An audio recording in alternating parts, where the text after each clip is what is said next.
United States, it is almost Mother's Day, and so here on HGTV Handmade, we're going to be sharing some ideas for DIY gifts that you can make for Mom, or for any maternal figure in your life. So a really common gift that you can give your mother is a framed family photo, but if you already used that idea for Christmas, today I have a slight twist on that idea, and that is a picture of your childhood home, but we're going to do an illustration out of cut paper to get a really beautiful handmade piece of art. This is a lot easier than you might think, so let me show you how to do it. So first you're going to pick the photo that you'll be working off of. Now this is not actually my childhood home. I didn't want to do an actual picture of my house for, privacy reasons and the internet and all that. So I was looking through HGTV magazine and I found this image of this adorable little purple house. So I'm going to use that instead. But the idea here is that if it's a gift for your mom, you could make it a house that you guys have lived in. So when you're deciding on the photo to use as a reference, you're going to want your photo to be pretty much straight on to the house so that you can basically just trace it.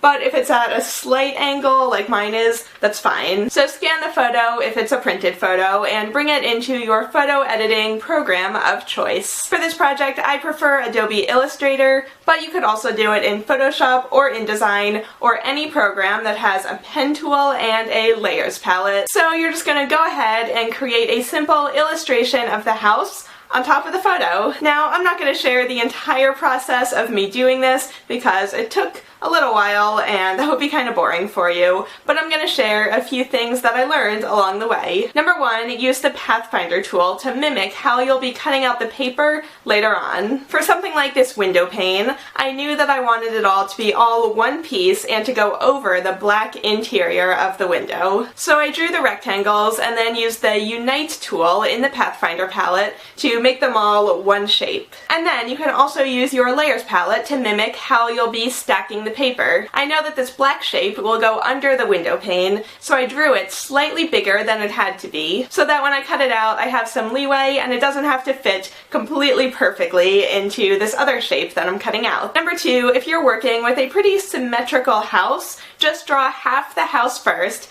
and then duplicate it and flip it. This way you're only doing half the work and you can go in at the end and add doorknobs or anything else that only goes on one side. And third, try to keep a limited color palette. Figure out what kind of scrapbook paper or other paper you might have around your house to work with, and keep that in mind as you're working on your illustration. However, if you only need a tiny bit of a certain color, you can always print that out from a color printer and then cut your shape out of that. If you don't have an entire sheet of scrapbook paper, that's the exact color that you need. And four, don't worry about your illustration being perfect. For example, I moved these bottom windows outward a bit so that there was more room next to the door, and I exaggerated some of the architectural features of the windows. Just try to kind of keep the gist of the house without it getting too overly detailed. And then finally, if you have some pieces that are the same color but need to be stacked on top of each other, give them a slight stroke in your illustration so you can differentiate from them on the computer, and just remember to remove it when you put together your file for printing. Speaking of which, once your illustration is finished, it's time to take it apart into pieces to make all of your patterns. So this is what my page ended up looking like, but you may have more or less pieces depending on what house you're illustrating. So go ahead and print it out, and I actually decided to print mine out in black and white on my laser printer. And I printed them on cardstock, not on computer paper, because I wanted the pieces to be a little bit thicker so they really hold their weight on the illustration. So now you can gather your scrapbook paper in all of the colors that you're going to need, and then one color at a time, carefully cut out the pattern, and then with a really sharp pencil, flip it over and trace it onto your scrapbook paper, and then cut it out with an X-Acto knife, and once again, take your time and be really careful. If you want to, you can now draw on a texture. For example, on all of the purple pieces, I drew on stripes because the house has siding on it, but if you pick scrapbook paper that already has a texture, you can of course skip this step. So I also printed out an image of the finished illustration at the same size, and to keep all of my pieces straight, I'm kind of stacking them on the illustration as I go. So once I had all of the big main pieces cut out,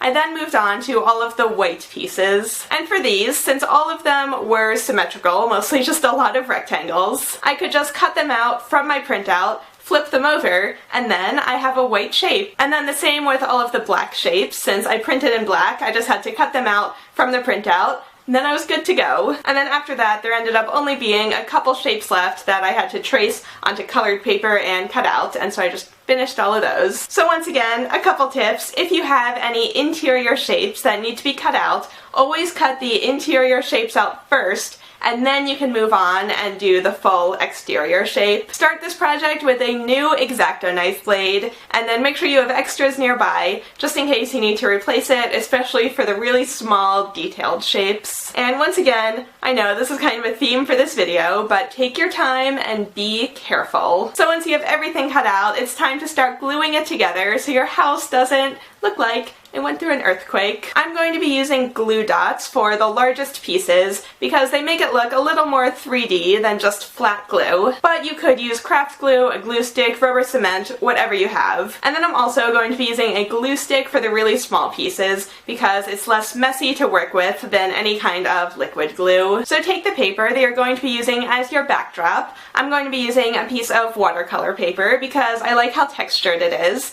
and then cut it down to the size of your frame. And then measure out the center of the paper and use glue dots to attach your first shapes. And then just continue gluing everything down, taking your time and referring back to your printed out illustration so that you can make sure all of the slightly different sized rectangles and all the other pieces are going in the right place. Once you're done gluing, let the glue dry for a couple hours and then just go ahead and frame it, and now you have a beautiful gift that I'm sure your mom will love.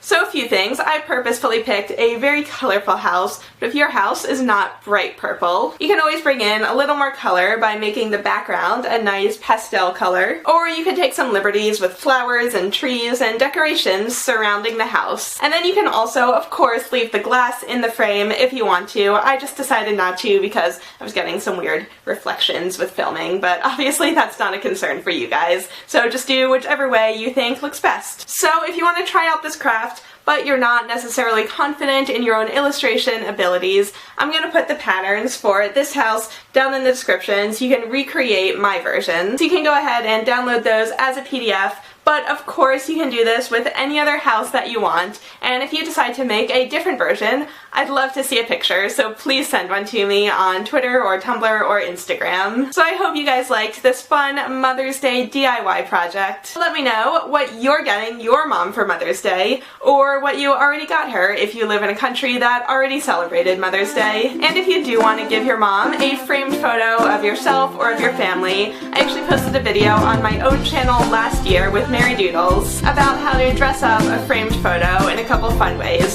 So I'm going to link that on the end screen here, and you can go ahead and click on it if you want to see another Mother's Day present idea. So thank you guys so much for watching HGTV Handmade, and I will see you all again next week. Bye everyone!